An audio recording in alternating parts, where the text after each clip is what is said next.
দিয়েছে মানে বিয়েটা বিচ্ছিন্ন হয়েছে, এই বিচ্ছিন্ন কিয়ামত পর্যন্ত বিচ্ছিন্ন। কতদিনের জন্য বিচ্ছিন্ন? কিয়ামত পর্যন্ত বিচ্ছিন্ন। এই মেয়েকে আর বিবাহ করতে পারবে না।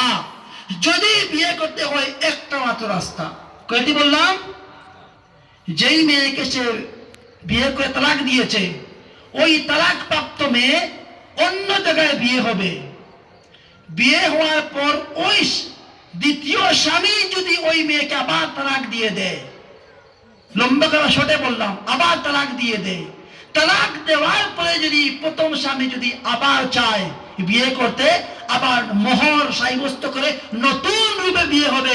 এটা হচ্ছে তালাকি প্রাপ্তকে বিয়ে করার জায়েজ নমুনা, জায়েজ সুরত। কথা বুঝতে পেরেছেন? আর যদি তালাক দেওয়ার পর অন্য কোন পুরুষে বিয়ে করে এক রাতের জন্য, এটা কি টিস্যু পেপার নাকি এক রাতের জন্য মেয়েকে ইউজ করা হবে? এক রাতের জন্য বিয়ে করলো, 15 দিনের জন্য বিয়ে করলো, 60 দিনের জন্য বিয়ে করলো, আবার তালাক দিয়ে দিল, প্রথমকে স্বামীর কাছে চলে গেল। এটা সম্পূর্ণ, এটাকে বলা হয় হিল্লা।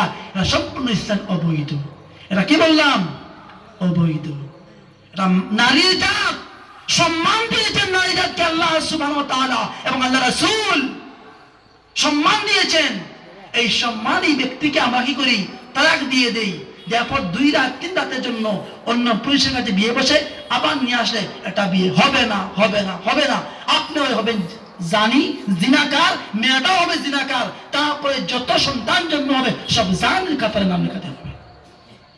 একটাই রাস্তা। এজন্য বাবারা, ভাইয়েরা, গুসা হয়েছেন, রাগ করেছেন, তালাক দিবেন না। জিহ্বা কন্ট্রোল করুন। Control your tongue, control your mouth. জবানকে কন্ট্রোল করো। তালাক দেওয়া বড় সহজ। একটা সাজানো গুছানো বিল্ডিং কে ভেঙে দেওয়া সহজ, কিন্তু একটা সাজানো গুছানো বিল্ডিং তৈরি করা, যে তৈরি করে সাজানো কত কষ্ট, ঠিক কিনা? তালাক দিবেন না। খুব ভালো করে বুঝবেন, লক্ষ্য করবেন। গুসা এসেছেন, তালাক দিবেন না। কন্ট্রোল করেন, মাইন্ডকে কন্ট্রোল করেন। আল্লাহ রাসূল সাল্লাল্লাহু আলাইহি ওয়াসাল্লাম বলেন, স্বামী স্ত্রী যখন এঙ্গ্রি হয়ে যায় তখন গুসাকে কন্ট্রোল করতে হবে। গুসাকে যদি আপনি কন্ট্রোল না করেন, রাগকে যদি আপনি কন্ট্রোল না করেন, তাহলে দুজনের মধ্যে শয়তান ঢুকে পড়বে। কি ঢুকে পড়বে? শয়তান ঢুকে পড়বে। এগুলো কথা হলো, একটা জীবনকে যদি আমরা, একটা ফ্যামিলিকে, পরিবারকে যদি আমরা সুন্দর করে গঠন করতে চাই, আমাদের কি করতে হবে? আমাদের করণীয় হলো, যদি স্বামী যদি কোনো গরম মেজাজে, গরম মাইন্ডে থাকে, তখন স্ত্রীকে জলের মতো হয়ে যেতে হবে। আর স্ত্রী যদি গরম মেজাজে, গরম মাইন্ডে থাকে, তাহলে স্বামীকে পানির মতো ঠান্ডা হয়ে যেতে হবে। কারণ যতই আগুন হোক না কেন, ফায়ার সার্ভিস তখন পানি নিয়ে আসে, আর আগুন থাকতে পারে না।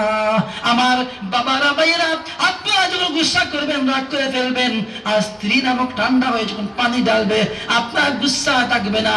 আর স্ত্রীরা যখন গুসা হয়ে যাবে, রাগ করে ফেলবে, আর পুরুষরা যখন ঠান্ডা হয়ে যাবে, রাগের মধ্যে পানি পড়ে যাবে, তখন তালাকের মধ্যে, তাদের মধ্যে কখনো তালাকের শব্দ উচ্চারণ হবে না।